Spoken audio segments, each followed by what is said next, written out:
What if evil doesn't need to win? What if it just needs good people to look the other way? We like to think the world is divided between villains and heroes, the cruel and the kind, but history suggests something far more disturbing, that the greatest horrors are not caused by monsters but by ordinary people who choose to stay quiet. The bystanders, the indifferent, the nice ones who didn't want to get involved. We rarely ask, what happens when we decide to do nothing? Because doing nothing feels neutral, harmless. But is it? Or is silence just a more comfortable kind of participation? If you've ever told yourself, it's not my business, or someone else will speak up, this video is for you. Today we explore the silent power of apathy and why it might be the most dangerous force of all. Part 1. The illusion of neutrality. We love to believe that neutrality is wisdom, that when conflict breaks out, whether between people, parties, or principles, stepping aside is a sign of maturity. I don't get involved in drama. I'm staying neutral. I just want peace. It sounds noble, reasonable, even enlightened, but peel back the layers and neutrality in the face of injustice isn't peacekeeping. It's permission. Not choosing a side is often just a quiet way of siding with power. You see, neutrality is seductive. It gives you the illusion of being morally above the mess. You get to watch the world burn while telling yourself your hands are clean. But here's the problem. The fire doesn't stop just because you choose to ignore it. The violence doesn't disappear because you closed your eyes. And your silence, your polite, well-intentioned silence, doesn't neutralize harm. It enables it. History is not written by the indifferent, but it is shaped by them. Every regime that rose didn't just rely on zealots and ideologues. It relied on bystanders, on ordinary people who saw what was happening and chose to stay comfortable. Neutrality has been the silent partner of every atrocity, from segregation to genocide, to every moment where cruelty asked for space and was met with silence. But we don't like thinking of ourselves that way. We like to believe that if something truly awful happened, we'd speak up, we'd march, we'd resist, we'd be on the right side of history. But that's just the story we tell ourselves to avoid the more uncomfortable one, that when the time comes, we're more likely to freeze, to stay silent, to rationalize our passivity as not wanting to make things worse. Let's be brutally honest. Most people don't stay neutral because they're carefully weighing moral philosophies. They stay neutral because it's easier, because speaking up is uncomfortable, because calling something out risks backlash, because we're afraid of being wrong, of being attacked, of being seen as dramatic, emotional, divisive. And so we say it's not my place. But here's the twist. If you can see something is wrong, if you're close enough to feel the unease in your gut, then it is your place. Silence in that moment is not harmless, it is a choice. And like every choice, it has consequences. Inaction is never passive, it is active participation through absence. You may not be the one pulling the trigger, but you're holding the door open. You're standing guard while it happens. You're creating the silence that makes abuse feel normal. Let's talk psychology. Humans are tribal. We like to belong. We're wired to avoid conflict, to seek harmony in our groups. So when something uncomfortable happens, someone's being bullied, someone's being harassed, someone's being lied about, our first instinct isn't always justice, it's self-preservation. We scan the room. Are others reacting? No? Then maybe we're overreacting. Maybe we should stay quiet too. This is the bystander effect in action. The more people are around, the less likely anyone is to help. Everyone assumes someone else will do it, and in the end, no one does anything. But here's where it gets worse.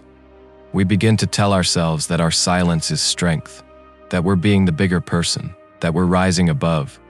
But neutrality isn't rising above, it's sinking below. It's choosing comfort over courage. It's watching a line being drawn and saying, I'd rather not pick a side, even when one side is clearly inflicting harm. And this doesn't just happen in war zones or history books. It happens every day. In boardrooms, classrooms, group chats. A colleague is being undermined and you say nothing. A friend makes a racist joke and you nervously laugh. A stranger is being mistreated and you keep walking. You tell yourself it's none of your business, but that doesn't make it true. The truth is, you made a choice. You chose the path of least resistance. You chose yourself over someone else's dignity. And let's not pretend this is easy. Speaking up is hard. It can cost you relationships, jobs, comfort, safety, but that's exactly why it matters. Courage isn't comfortable. If it were, everyone would have it, and the world wouldn't be full of injustices politely ignored by people who didn't want to get involved. Here's the irony. By doing nothing, we often do the most damage, not because we intended to, but because our silence provides cover. It creates an environment where cruelty can breathe. Apathy is fertile ground for injustice. And the worst part is, we often don't even notice. We convince ourselves we're being neutral when really we're just afraid. And fear is understandable. But neutrality isn't bravery. It's a retreat, a shield, a silence that screams complicity. If you're feeling uncomfortable right now, that's good. That means you're still listening. That means your conscience hasn't gone numb. Because deep down, you know this isn't just theory. You've lived it. You've watched something happen that made your stomach twist and you said nothing. Maybe it was at school. Maybe it was online. Maybe it was within your own family. And you walked away with a weird ache, a guilt you couldn't quite name. That's the cost of neutrality. Not just what happens to the victim, but what happens to you. Over time, when you ignore those small moments, they pile up. And your silence stops feeling like a decision. It starts feeling like your personality. You stop being someone who once chose to stay out of it, and you become someone who never chooses to get involved. So let's rewrite that script. Let's stop pretending that neutrality is wise, that silence is harmless, that looking away is enlightened. Let's start calling it what it is. A choice to do nothing when something desperately needs to be done. Because maybe the world doesn't need more heroes. Maybe it just needs fewer people pretending they're not part of the problem. Part 2. Psychology of the bystander effect. Let's get one thing clear. Most people don't walk away from suffering because they're evil. They walk away because they assume someone else will step in. That assumption, that invisible shrug of responsibility, is what psychologists call the bystander effect. And it's far more powerful, far more common, and far more dangerous than we'd like to admit. The bystander effect isn't just an academic theory tucked away in a dusty psychology journal. It plays out in real life every single day. Someone collapses on the sidewalk. Dozens of people walk by. A woman screams on a subway. Passengers stare at their phones. A child is bullied while the rest of the classroom pretends not to hear. Why? Because no one wants to be the first to act. No one wants to risk embarrassment or make the wrong move or stand out.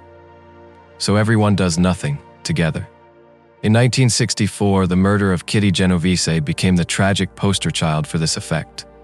A young woman was attacked outside her apartment building in New York City. It was reported that 38 people heard her screams. No one intervened. No one called the police, at least not until it was too late. Now, later studies revealed the story was more nuanced than originally told. But the point remains. The idea of 38 people doing nothing struck a nerve. It became a mirror we couldn't look away from, because deep down we knew the truth. We could be those people, and often we are. Psychologists John Darley and Bib Latané studied the phenomenon after Kitty's death. They ran experiments where participants believed someone was having a medical emergency nearby. When they thought they were the only ones who could help, 85% took action. But when they believed others were also witnessing it, that number dropped to 31%. Nothing else changed, just the perception that someone else could act. Responsibility, it seems, gets diluted in crowds. It's called diffusion of responsibility. The more people there are, the less pressure we feel to do something. It's an emotional game of hot potato, everyone waiting for someone else to step up so they don't have to. But here's the trick. Everyone is waiting. And while we're all looking at each other, harm keeps happening. You've probably felt this. You see someone being mistreated in public. Your first instinct is to help. Then the second thought kicks in. Wait, what if I misunderstood? What if I make it worse?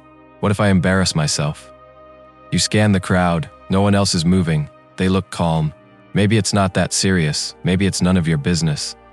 And just like that, your compassion is hijacked by hesitation. You become a bystander, not because you don't care, but because you do, and caring feels dangerous. What's even more twisted is that the more people who are present, the less likely anyone is to help. It's completely backwards.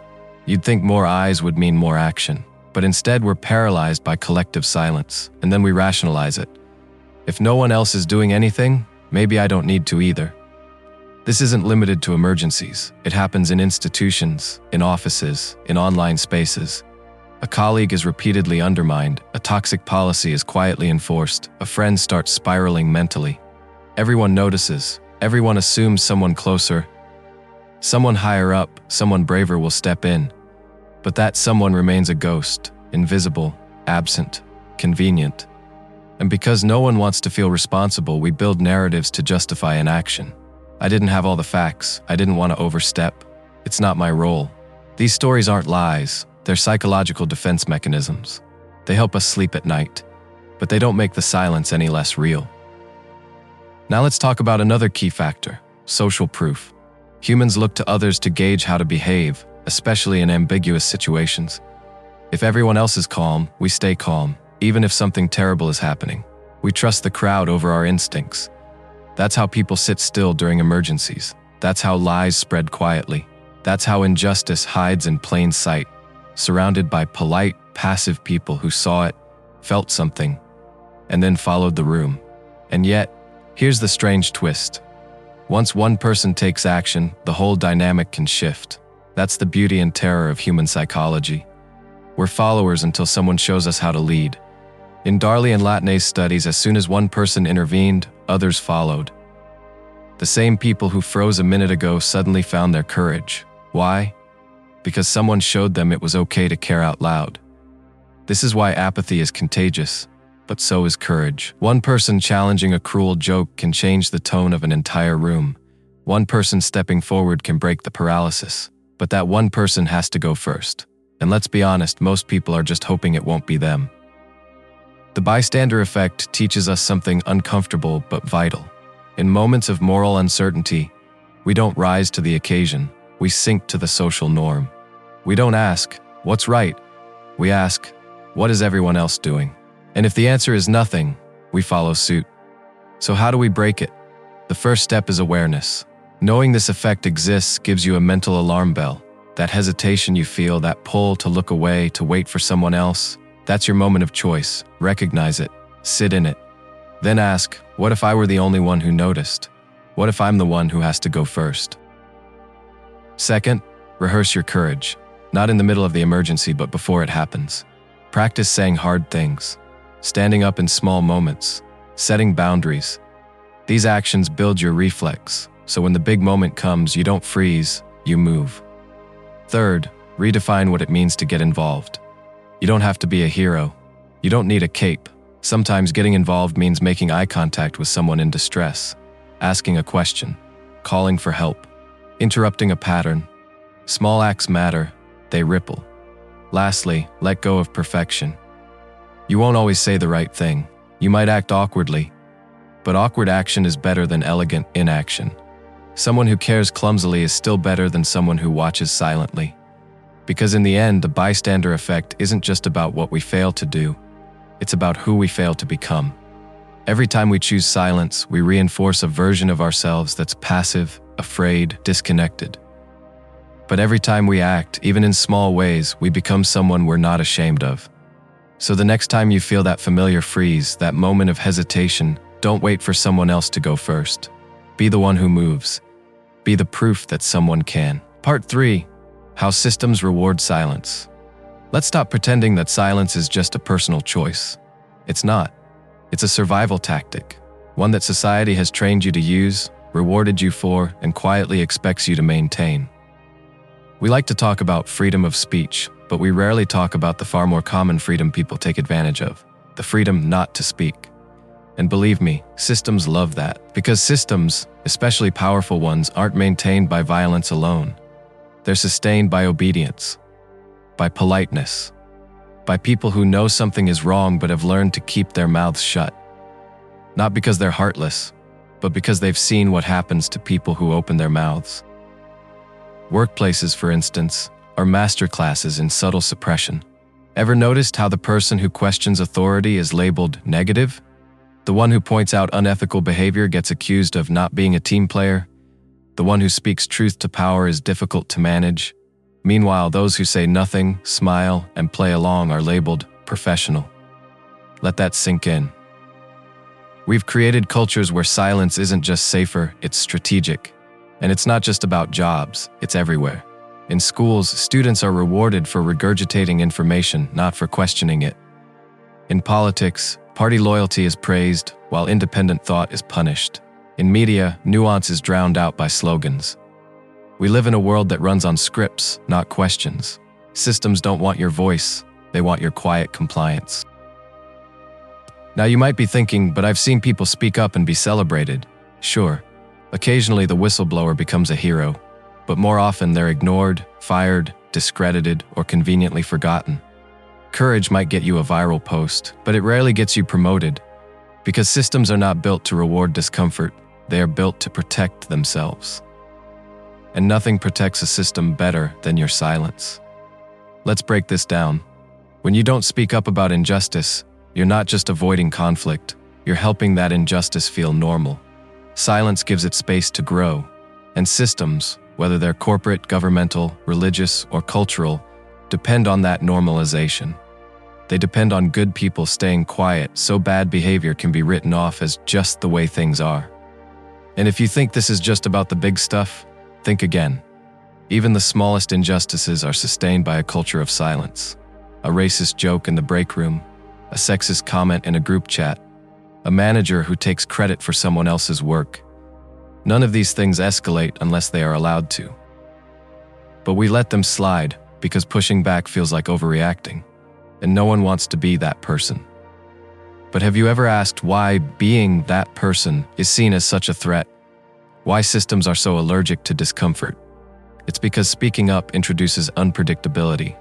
It disrupts the smooth operation of a hierarchy. It reminds people that not everyone is asleep, and systems hate that. Because asleep people are predictable, controllable, profitable. Just look at social media platforms. These platforms thrive on engagement, but not on truth. They don't reward thoughtfulness, they reward conformity. If you post something safe and trendy, you get likes. If you question the status quo, you get shadow banned, ratioed, or mobbed. Algorithms amplify whatever generates the most reaction, not reflection. And so we learn to say what's expected, not what's needed. We curate our opinions. We flatten our outrage into digestible hashtags. And the scariest part? It works. It works so well, we start censoring ourselves before anyone else has to. We don't just fear what might happen if we speak. We fear losing our place, our job, our audience, our tribe. So we trade authenticity for acceptance. We exchange truth for a little digital applause. And all the while, the system hums along quietly, comfortably, uninterrupted. But it's not just the fear of punishment that keeps us silent. It's the reward of comfort. Staying quiet means fewer awkward conversations, fewer enemies, less stress. You get to go home, tell yourself you're staying in your lane, and sleep a little easier. But that comfort, it's rented, and the price is your voice. Silence becomes a currency, a way to buy peace, stability, reputation. And the more you buy with it, the more you believe it's all you can afford. But let's be brutally honest for a second. What has your silence ever changed? What has your silence ever protected, other than your own comfort? Because here's the ugly truth. Silence protects the status quo. And if the status quo is broken, then your silence is not neutral. It's not harmless. It's an investment in everything that's wrong. Systems love when you feel helpless, when you believe your voice doesn't matter. Because that belief stops you from ever testing it. But your voice does matter. Not because it can fix everything, but because it refuses to pretend everything is fine. Imagine a room full of people where everyone feels like something is wrong, but no one wants to be the first to say it. That's how broken systems survive. In that silence, in that shared discomfort, in the collective decision to stay quiet, to be professional, to be respectful, even as harm continues. Now imagine someone breaks that silence. Just one person. The air shifts, others start nodding, someone else speaks. Suddenly, the thing that felt untouchable begins to wobble, and maybe, just maybe, it starts to fall. That's the power system's fear. Not rebellion, not revolution, but a single ordinary person who decides to say, "This isn't okay," and means it. So if you've ever wondered why speaking up feels so hard, it's not because you're weak. It's because you've been trained to believe that silence is safety, that systems will protect you if you protect them. But they won't. They'll use you as long as you're useful. Then they'll move on. And what will you have left? The comfort of being a good fit? The quiet pride of never making waves? Or would you rather have a voice that, however small, spoke truth when it mattered? Because the world doesn't need more silent professionals. It needs brave amateurs. People willing to risk being uncomfortable for the sake of what's right. People who understand that silence may be rewarded, but at a cost we can no longer afford to pay. Part 4. When apathy becomes culture. Apathy doesn't always look like an active decision. Sometimes it just becomes the air we breathe, the background music of modern life. We don't notice it because it's everywhere, and the more common it becomes, the more it hides in plain sight, until one day we stop seeing it as apathy at all. We start calling it normal, because apathy isn't just an individual habit, it's a cultural atmosphere, a collective agreement to stop feeling too much, to stop caring too deeply, to stop asking too many questions. It shows up in how we speak, how we scroll, how we vote, or don't. It's that shrug when something terrible happens, the eye roll when someone gets passionate, the quiet disapproval we reserve for people who care too loudly. And slowly, without realizing it, we start treating empathy like a character flaw. We create slogans to dress it up. It is what it is. Not my problem. Don't get involved. On the surface, they sound harmless, even wise, but underneath, they reveal a deep emotional fatigue. A society that has grown so used to disappointment, it treats numbness as a survival strategy. And who can blame us? We live in a world where outrage is infinite and attention is short, where injustice is just another headline, where every scroll brings a new crisis, a new cause, a new catastrophe. We care until we can't anymore, until caring starts to feel like a burden, until tuning out feels like the only way to stay sane. So we retreat, not with malice, but with exhaustion. We convince ourselves that apathy is realistic, that caring too much is naive, that optimism is embarrassing. And in doing so, we build a culture where disconnection is cool and compassion is cringe. You see this everywhere. In entertainment, the anti-hero reigns supreme. In conversations, irony replaces sincerity. In workplaces, ambition is rewarded, but only if it's quiet, polished, unmessy. Emotion makes people uncomfortable. Vulnerability is too much. Idealism is laughed at, and slowly we start to internalize the message. If you want to belong, don't feel too deeply. Don't care too publicly. Don't rock the boat. But here's the thing about boats. They only need a little water to start sinking, and our cultural boat is already taking on too much. Too many silences. Too many not my problems. Too many people choosing to stay small just to keep things smooth. Apathy, once it becomes culture, starts to shape everything. It changes how we respond to suffering. It tells victims they're exaggerating. It tells activists they're annoying. It tells the discontented to be grateful, and the concerned to lighten up.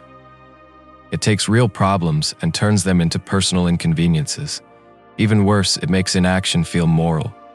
We start believing that the best thing we can do is stay calm, stay quiet, stay uninvolved, as if stillness equals virtue, as if detachment is the same as wisdom. But let's not kid ourselves. Apathy doesn't protect us from pain, it just delays the reckoning. The longer we ignore problems, the deeper they grow. The more we normalize silence, the harder it becomes to speak. And eventually, the culture we built to avoid discomfort becomes the very thing that suffocates us. And then we wonder why everything feels fake. Why our conversations feel shallow. Why our communities feel fragmented. Why our institutions feel hollow. It's because we've designed them that way. By rewarding numbness and punishing care. We've built a world that's allergic to sincerity. And the result? A generation of people who feel everything and say nothing. Who care deeply but act passively. Who scroll endlessly through a world on fire and whisper, "That's so sad," before moving on to a video about sandwiches. This isn't entirely our fault. The system is designed to overwhelm us. The news cycle runs on fear. Social media runs on dopamine. Capitalism runs on burnout. When you're always exhausted, apathy becomes convenient. When you're always afraid, silence feels safe. When you're always watching, action feels impossible. But just because it's understandable doesn't mean it's acceptable. Because the longer apathy goes unchallenged, the more it metastasizes. It becomes the default setting. the baseline, the expectation. You don't even have to choose it anymore, it chooses you. So what do? We start by noticing the culture we've created. We start by naming it. Apathy is not realism. Indifference is not strength. Disengagement is not wisdom. These are coping mechanisms dressed as virtues. And like all coping mechanisms, they eventually turn on us. Then we begin to resist, quietly at first, by caring when it's inconvenient, by feeling when it's unpopular, by saying this matters even when others roll their eyes. We bring emotion back into the conversation. We ask questions that make people pause. We stop rewarding detachment and start honoring sincerity. And we start modeling a different kind of strength. One that isn't about composure, but compassion. One that doesn't fear being seen caring too much. Because honestly, that's what the world needs. Not more detached observers, not more silent witnesses, but people who are willing to feel, to act, to disrupt the culture of numbness. It's not about fixing everything, it's about refusing to pretend that nothing needs fixing, because apathy is a culture. But so is courage, so is care, and culture is contagious. The question is, which one are you spreading? Part 5. Choosing to care in a world that profits from indifference. In a world where everything is monetized, your attention, your emotions, even your silence, caring becomes an act of rebellion. Not just caring in theory, but caring out loud. Caring when it's inconvenient. Caring when the world tells you it's better to stay numb. Let's be real. Modern life doesn't make it easy to care. It's not designed that way. The system wants you passive, predictable, exhausted. It wants you too busy working, too distracted scrolling, too overwhelmed to pay attention. It wants you to believe that your voice doesn't matter, your actions won't help, and your compassion is better spent on things you can buy. Because here's the uncomfortable truth. There are entire industries that rely on your apathy. News cycles that thrive on your emotional burnout. Corporations that profit from your helplessness. Political systems that function best when you've stopped asking questions. If you feel hopeless, you're easier to control. If you feel nothing, you're easier to sell to. And that's why choosing to care, truly, deeply, consistently, feels like swimming upstream. It's tiring, it's lonely. It doesn't come with rewards or applause. Often, it comes with criticism. People will call you naive, dramatic, too sensitive. You'll be told to chill, to stay out of it, to let it go. But notice something. No one tells you that when you stop caring. No one questions your detachment. No one mocks your indifference. Because detachment is easy, it's digestible, it keeps the wheels turning. But care gets in the way. It slows things down, it asks too many questions, it demands better. That's why it's discouraged, not by force, but by culture. We've been conditioned to believe that caring too much is dangerous, that if you care about injustice, you're divisive. If you care about people, you're emotional. If you care about truth, you're biased. But what if that's just a clever way to silence you? To make you doubt the one thing that still connects you to what matters? Because caring isn't weakness, it's resistance. In a world that numbs you daily, to feel anything at all is a sign that you're still awake. And caring doesn't have to be loud. It doesn't have to be perfect. It just has to be real. You care when you speak up at work, even when your voice shakes. You care when you stop laughing at the joke that makes you uncomfortable. You care when you check in on someone others have forgotten. You care when you stay informed, not just entertained. You care when you say, no, this isn't right, even if you say it softly. But caring comes with cost. It always has. You might lose comfort, you might lose convenience, you might lose approval. But what you gain? Integrity, clarity, a life that feels aligned even when it's hard. Because the real question isn't, does caring make a difference? The question is, what happens when no one cares? We've already seen the answer in history books, in silence that allowed cruelty, in systems that were never challenged, in communities where everyone waited for someone else. If you've ever wondered how people let it happen, this is how. It's not a sudden collapse, it's a million tiny surrenders. People who cared once and then stopped. People who felt and then numbed. People who knew but looked away. And no, you can't fix everything. You won't win every battle. You'll burn out if you try to save the world by yourself. But that was never the point. The point is to remain human, to stay connected to what makes us alive, to refuse the seductive lie that apathy is strength, that silence is smart, that detachment is noble. Because when you care, others feel it. Maybe not immediately, maybe not visibly, but care is contagious. When you model compassion, others remember how to access their own. When you ask the hard questions, you give others permission to be brave. When you act, even in small ways, you interrupt the script. That's how change begins, not with a viral moment, but with people, ordinary people, choosing to care when it would be easier not to. So yes, the world profits from your indifference, but you don't have to keep investing. You can opt out. You can reclaim your attention, your empathy, your energy. You can remember that apathy may feel safe, but it's not peace. It's just the silence before things get worse. Choose to care, not because it's easy, but because it's the only thing that makes the world worth living in. The cost of feeling and the courage to do so. So here we are. After all the arguments, the studies, the uncomfortable truths, what are we left with? A choice. Not a dramatic Hollywood-style choice between good and evil, but a quieter daily choice between numbness and presence, between looking away and looking closer, between shrugging and stepping in. Because apathy isn't just an emotion, it's a habit, a rhythm of disengagement that we've learned to dance to without even hearing the music. But deep down, you've always heard it, haven't you? That small voice that says, "This matters." That restless ache when you see something wrong and say nothing. That invisible weight you carry after each time you chose not to speak, not to act, not to feel. It doesn't go away. It waits. Not to punish, but to remind you that your silence has a cost, that your detachment comes with a bill. We often think feeling deeply makes us weak, but the opposite is true. Feeling, truly allowing yourself to care in a world that constantly asks you not to, is strength. It takes courage to care. Not in theory, but in real, inconvenient, disruptive ways. It takes strength to resist the urge to scroll past, to speak up in the face of group silence, to ask questions when it would be easier to stay quiet. And it takes stamina, because choosing to feel doesn't mean you'll always be able to fix. In fact, often you won't. You'll help, and it won't be enough. You'll speak, and no one will listen. You'll try, and the system will stay broken. But caring isn't measured by results. It's measured by refusal. The refusal to become another cog in the machinery of indifference. Because when you care, you break the spell. You interrupt the pattern. You remind the world and yourself that this isn't normal. That injustice isn't just how things are. That silence isn't safety. It's surrender. And maybe the world doesn't change today. Maybe it doesn't even change tomorrow. But something shifts, first inside you, then around you. Then maybe, eventually in the places that need it most.